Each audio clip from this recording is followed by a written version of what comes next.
transformation of government school gi exam haigadra angang singi da mata class 3 dagi na 8 phauki exam ama akhoi gi Thoubal college sida ngasi gi numi sida oja volunteer myam singchina mateng pangbire hairaga yamna successful oina pangthoe masi je kamaina tawge na habda akhoi gi je ngasi mari raksubani center je maruini Imphal dane Thoubal dane Bishnupur ahum thokna leibani adubo akhoi gi Thoubal gidi Thoubal college oina center je tare 558 plus angang singchina sigi hairiba center je de exam je thana bagi da bhakta manung da loina makoi je exam thadana leire ado last year da center ani khagle rami Thoubal ga Imphal ga hantakti center je ahum chukre angang singi masing je enrollment exam thabagi masing se hengkalapagi matungina masida koina exam se tawbagi sida koi sir education gi director sing degi koi gi different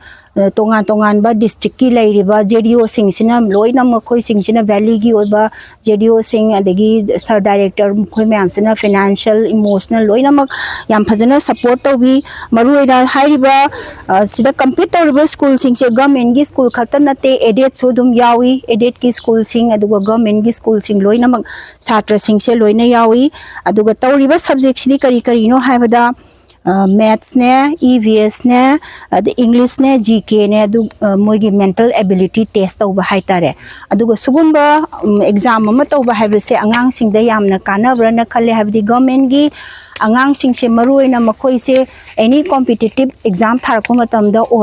OMR system da torko haibje makoi dadi sigi je anova experience ama angang sing da hojik tegi hona any competitive exam tharko matam da sigi OMR system je tambiraga di makoi da haying tungda exam tharko matam da ki daba hena khuloi ba haibdu oiba aduna masida mateng pangi ba volunteer waja sing se ai hak na duki matik JDO gi site tagi thagat pa phongtok chari duga ngasi gi akhoi gi exam center je tariba invigilator se pulapna 24 invigilator ni aduga makhoina aina sum round chalaga yengjabata yam phajana tawi achauba hall ama seasonare aduga 8 classroom je makhoina engage tawri haraga yamna systematic naina angang singji hana before exam kamaina thani khoni haibagi well prepared tawraga angang singse akhoina round chacharuba matamda duki matik performance aigi oina yengba matamdadi thengnajai aduga atopa mana khoigi aim and objective of this exam je atai kaishunate makoi se je aina mamang da panjagriba education sida anova enhance tawnabagi damata government aided school jingje aduga other private school jingje ka compete tarko matam da makhoina sotharaga leiba haitare ne ko adugi pose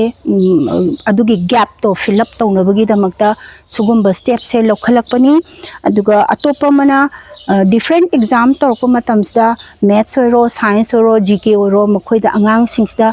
magi knowledge to enhance tarokpa henkal hanba adi exam ma thagadawre haragadi some preparation ama changakpanina adugi magi personality exam thabagi thengna gadaba personality development ama sula e aduga karam haina akhoina healthy competition ama thengna gadage haibagi potusu hairiba masigi MTGS haitare si thengna sigi exam sina mukhoida yamna mateng pangi na ihak na khanjai aduna after all sibu sinbi langbi riba volunteer waja sing adagi akoigi education department gi different official singbu ihak ki site tagi atuki matik appreciate tawje duga matung da su akoina su pangba yaba mateng adum pangjage haina wakom se khara thamjage